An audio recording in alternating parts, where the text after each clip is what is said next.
Hey everybody, welcome to Post to Post. My name's Neil, and I've got a set here from a designer in the community. We look at a lot of jersey concepts on the channel, a lot of concepts in general, and every so often we get some hand-drawn concepts sent in, and that's exactly what this is.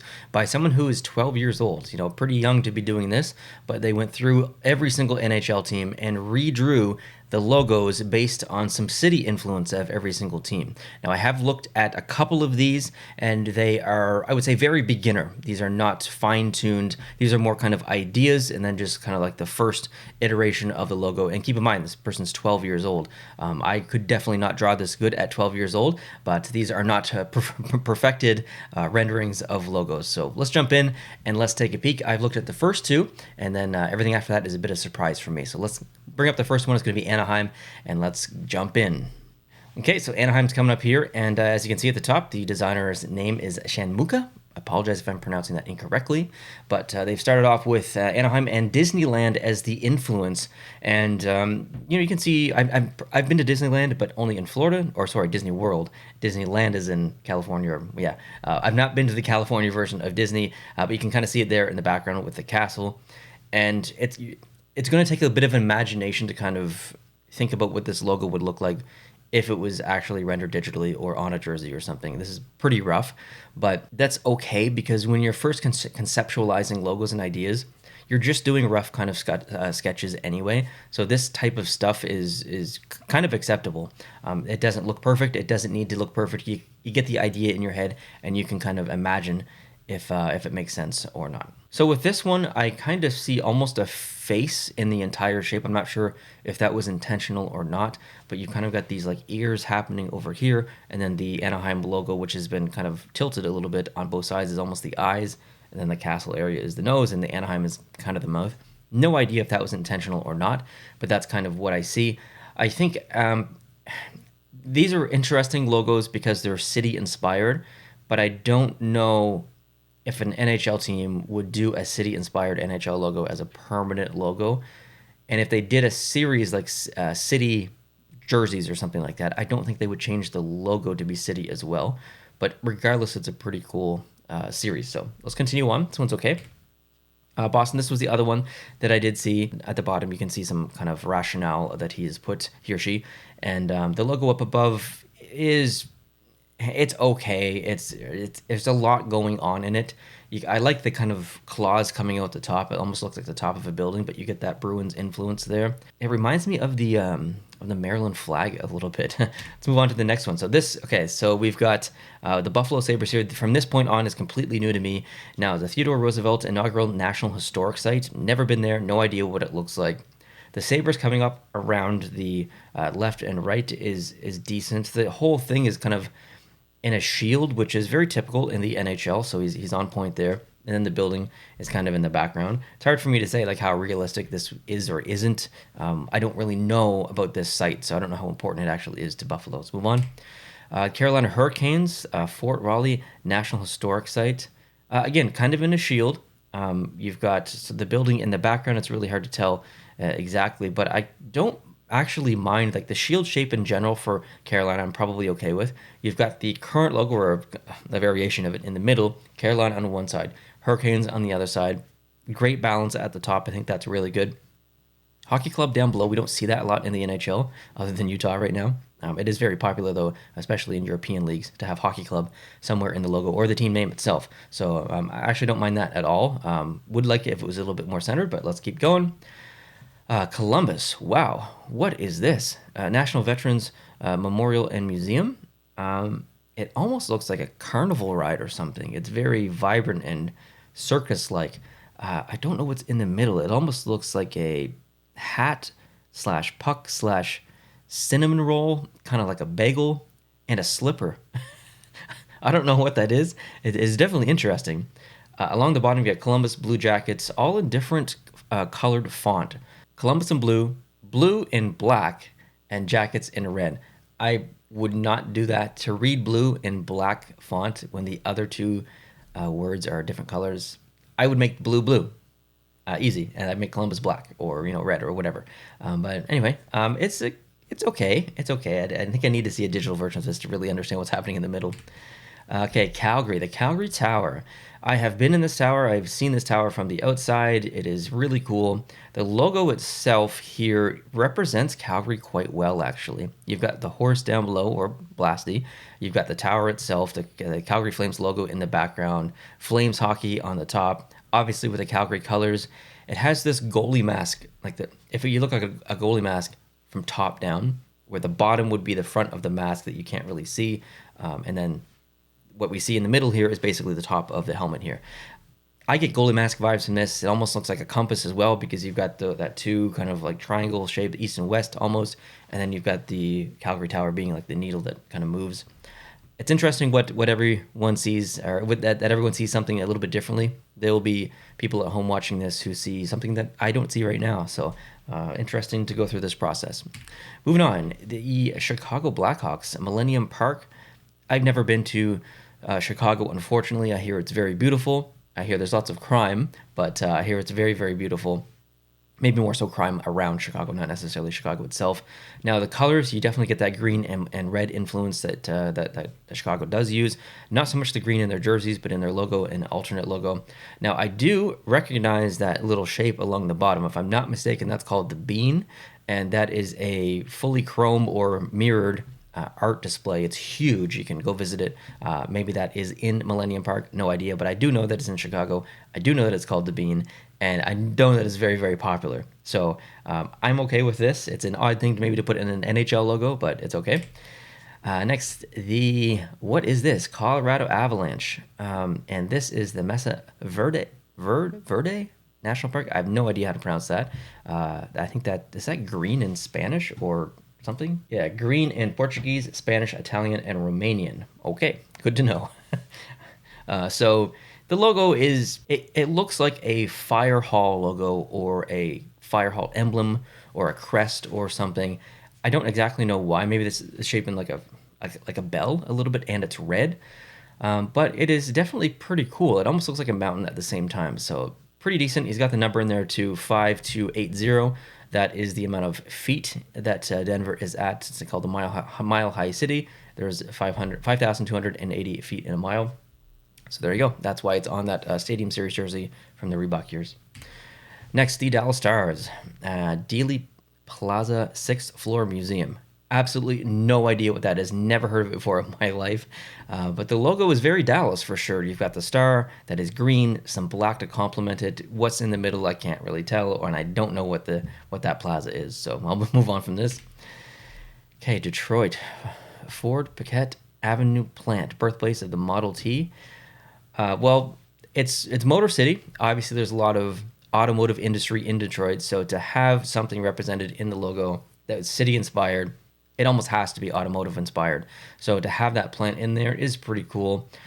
This relatively same kind of shape as the D logo combined with the current logo. I think it could use some refinement, but it's not too bad. Okay, next, the Fort Edmonton Park. And I've been to Edmonton, but I have no idea what the Fort Edmonton Park is. You can see some oil machinery there, derrick or whatever.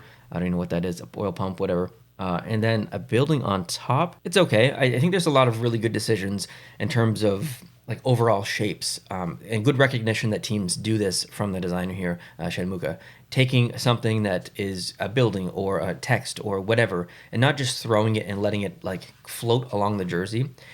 He or she is putting it in a container and allowing that to be the emblem, and that's very common in literally everywhere, every sport. You can see it in basketball, in football, in baseball, in hockey, obviously, and government logos and company logos. Like it's young designer noticing that it is needed, and to not needlessly throw random stuff on an empty white space. Containment is definitely important. So shout out to this young designer recognizing that. Next, the Florida Panthers, and this is the Dante Fasquelle Visitor Center at Biscayne National Park. Fasquelle or Fasquelle, I have no idea how to pronounce that. Anyway, I like the shape because it's very similar to what they kind of use now. Great colors in there with the blue and the red, and you can see the building in there kind of symmetricalized. Definitely not a word. With the palm trees on the left and the right. Really actually good small rendition of the logo, the original logo, on there. You got the shading right and everything with the light. It's pretty good. It's obviously a little bit rough, but you can see a lot of really good detail in there too. So great job. Okay, the LA Kings Paramount Pictures Studio. This is actually really cool. There's a lot that you could do with LA. There's that big building that's white and kind of round at the top. It's quite tall. I have no idea what the name of it is. You've got the Hollywood sign. You've got Hollywood in general. You've got the stars on the streets. You've got the Six Flags and Universal, Paramount. Like, there's so much you could do with LA. You could do the beach even, or even LAX. Like, it's super famous. So to see the Paramount Pictures studio tour on here, not outside of a normal concept that we might see if we're considering city. The logo has been recolorized to be some purple and possibly almost like a red wine type of color. It does look good. Yeah, it's all right. I like that he kept the same kind of shield shape. Next, Minnesota Grand Portage National Monument. I would pronounce it Portage. Maybe it's Portage. No idea. Good colors in here. You've still got the traditional Minnesota green. Lots of trees in the background. Pretty decent. Next, the Montreal Canadiens. So Sir George Etienne Cartier National Historic Site in Old Montreal. I have no idea if I pronounced any of that correctly, but we'll just go with it. So this shape is a bit compass-like, kind of like one of the earlier ones. I think it was, who was it? Was the Edmonton one? I can't remember. A bit compass-like. I think it's the Calgary one, actually, with the notches on the top and the sides. And I'm almost missing the C. I almost want to have the C in there somewhere. I guess I just don't know where you would put it, but it's okay. Okay, next, the New Jersey Devils, Thomas Edison National Historic Park. The overall shape almost looks like a ring a little bit, or a slipper, or a basket, or headphones, or a fish tank with like a house inside and the fish swim around it. It's okay. I would probably recolorize this just a little bit differently. I think the silhouette of this makes me think of too many other things. So next, National Predators. We've got the Ryman Auditory. Never heard of that before in my life. No idea what that is. Obviously, probably something very musically famous. Very iconic building. I've never been to Nashville, unfortunately. Now, the shape, you almost get cat from it a little bit because of the notches. It almost looks like ears. Colors are decent. It does also look like a volleyball, I think. So watch out there. Okay, the Islanders, Montauk Point Lighthouse and Museum. Never been there. Not sure if I'm pronouncing that correctly either, but I think this is kind of okay. It looks like a globe a little bit because it's blue, and you've got some land on there. There's three big shapes here. You've got the silhouette of the land, you've got the lighthouse, and then you've got the Islanders logo. So a little bit of fighting for attention, but not too bad. Next, the Rangers, One World Trade Center and Memorial, and this is almost like impossible to kind of like if you said I'm going to make a New York Rangers city-inspired logo, I would have made a list of 25 different things in the city of New York that you could use. I'm not sure if there is a wrong decision. You've got the Brooklyn Bridge, Statue of Liberty, Times Square, the World Trade Center, Chrysler Building, Brooklyn Bridge. Did I say that?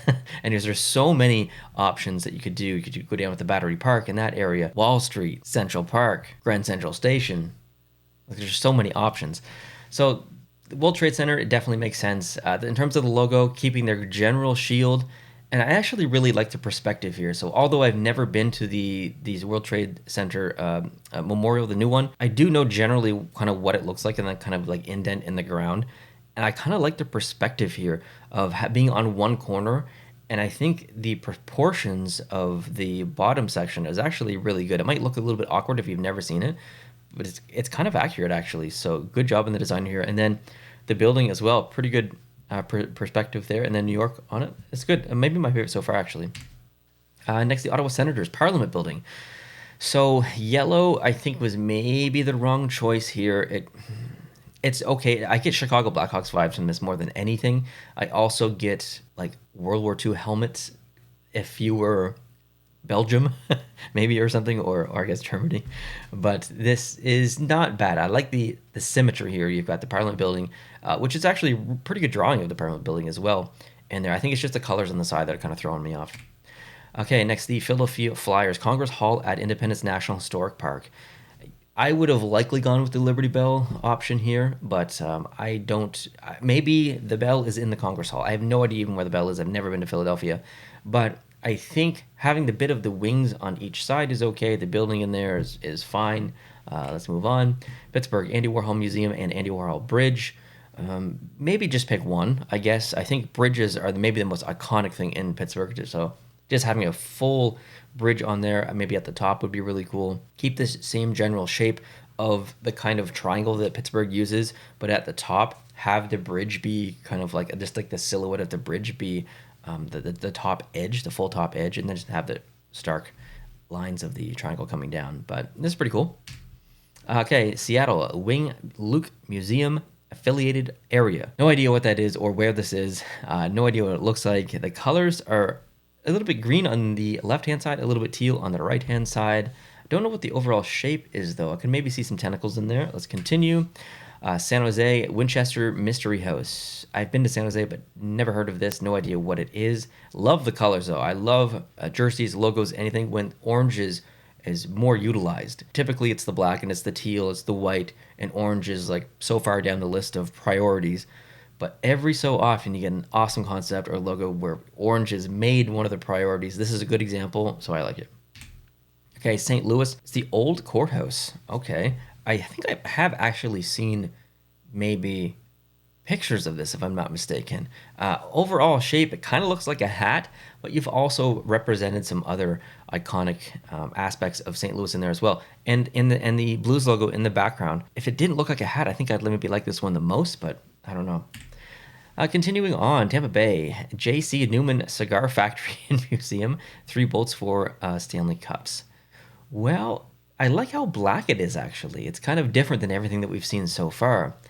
I've noticed a bit of a trend with these like triangle shapes on the outside. I don't know what these are supposed to represent in general, but I don't know if they really make sense here. Maybe they're clouds or something. I'm not sure. I kind of like the contrast though between the building and the black background, and then the lightning bolts being a bit of a gray or bluish gray. It's nice. Okay, the Toronto Maple Leafs Hockey Hall of Fame, pretty easy one. Now Toronto has the I don't know if you want to really represent another arena, but the Rogers Center, or Rogers, whatever it's called, where the Blue Jays play. You've got the CN Tower. There's some other iconic things in Toronto as well, but the Hockey Hall of Fame is definitely one of them. Really cool spot. If you've ever been there, you know. If you've never been there, plan to go. It's really cool. So to have that in the middle of the logo is definitely pretty awesome. However, at the same time, I don't know if the Toronto Maple Leafs would want to honor the Hockey Hall of Fame, which houses every other NHL team that has ever existed, plus current ones. So, and other sports or other leagues as well as around the world, not just the NHL. So it's almost a representation of all the teams, not necessarily the Toronto Maple Leafs. So I'm not sure if I would pick it. I'd probably go CN Tower. Okay, next, the Utah team. We've got the Arches National Park. Now, I have been here, and Utah is unbelievable. If you are ever planning a vacation or a road trip and you live in the United States or Canada, and you want to go to a place that you've never been to in America, and if it's Utah, if Utah is on that list, you need to put it at the top of that list, because Utah is a phenomenal state. It is so underrated. Like, I know a lot of people visit there because of national parks and stuff, but I feel like a lot of people pick California and Texas and Florida and New York and places like that. But Utah is where it's at. It's so good. So I think this is a good decision here. I love the outline. I love the imagery. I love the colors. This is awesome. This is definitely my favorite so far. Next, Vancouver, the Capilano Suspension Bridge. Never been to Vancouver City. I've been to the airport, but not really the city. So I have actually no idea where this is. A totem pole there, which is very representative of their brand and British Columbia in general. So this is a nice one. Good colors. Not Vancouver. Vegas. I've never heard of that place. La Concha Motel Visitors Center at Vegas Neon Museum. I would consider this to be a missed opportunity. There is no other city, even including New York, that has more iconic buildings than Vegas. You've got so many iconic hotels there and buildings in general, and surrounding areas like the Red Rocks. The Grand Canyon is even kind of close by. The Hoover Dam is close by. So I don't know if I would choose that motel. I don't even know. I've never even heard of that. I have to look it up. Oh, okay. Well, actually, it does look pretty cool. It does look pretty cool. But it's definitely not the coolest looking building in Las Vegas. So I don't know. I would personally probably pick a different building, but the crest is really cool. It almost looks like a suit of a card or something, or a playing card. Looks pretty good. Next, the Winnipeg Jets Canadian Museum for Human Rights. I don't know if Winnipeg, like I don't know if I'd choose that as the building for Winnipeg. With that said, Winnipeg does not have a lot of iconic buildings. I would likely do something Air Force related, maybe an airport or something, just because they're called the Jets. So building maybe the wrong choice. Overall design pretty good actually. I like it. Washington, which I think is the last one. It is the last one. White House is the obvious one. Really good colors in the background actually. I like that light blue. Really good decision. Having the White House be big like that is good, and having it split red blue, great. Yeah, this is actually probably one of my top 5. I gotta go with Utah though. Let's bring that one back up. That's my favorite. It's gonna be my favorite for this video, but I also really like that Washington one as well, and a couple of others. So yeah, some of the drawings were a little bit rough here, but Shanmuka, you did a really good job for 12 years old. Like, are you kidding me? I couldn't do this at 12 years old. So it's really, really cool to see people in the community, not just professional designers in terms of logos and concepts, and maybe they work as a graphic designer in real life or an art designer or whatever, but I would say it is amateur drawings, amateur designers. When you have an idea in your head and you can put that down to paper, that's going to be better, regardless of what it looks like, than just having the idea in your head. If you try and make that step, that's the hardest first step to make, or second step rather. The first step is to think about the idea. Step 2, the hard one, is to putting it down to pen on paper or mouse in Photoshop, whatever. That's the hard part. That's the challenge. But to do that and to accomplish that, regardless of what it looks like, is a huge accomplishment for any designer, and it's the most important step. So if you're doing that at a young age, whether you're 5, 12, like Shanmuka, or 16, 17, whatever, if you have those ideas in your head, don't worry about what it looks like when you're done drawing it out or making it in Photoshop. If you think it isn't that great, it doesn't matter, because it's already better than nothing. So it's a really, really important step. If you've ever been timid or scared to actually design something, don't be. Just go for it. You don't even have to show anyone, but just go for it. Put your designs down, and if you think that they suck afterwards, it doesn't really matter, because it's way better than nothing. So please take that advice and play around with your creativity and come up with some designs. I'd really like to see them maybe someday, maybe not your first iteration or second or third or fourth or fifth, but maybe once you feel comfortable, send them in. I would love to see your work. So thank you for the designer for sending those in. Hope you guys are having a great holiday over Christmas, whether you're celebrating or whether you're not. Maybe you get some time off school or just hanging out. So hope you're enjoying it. If you did enjoy this video, hit the like button and subscribe if you're new to see more content like this. We'll talk to you guys soon. Adios.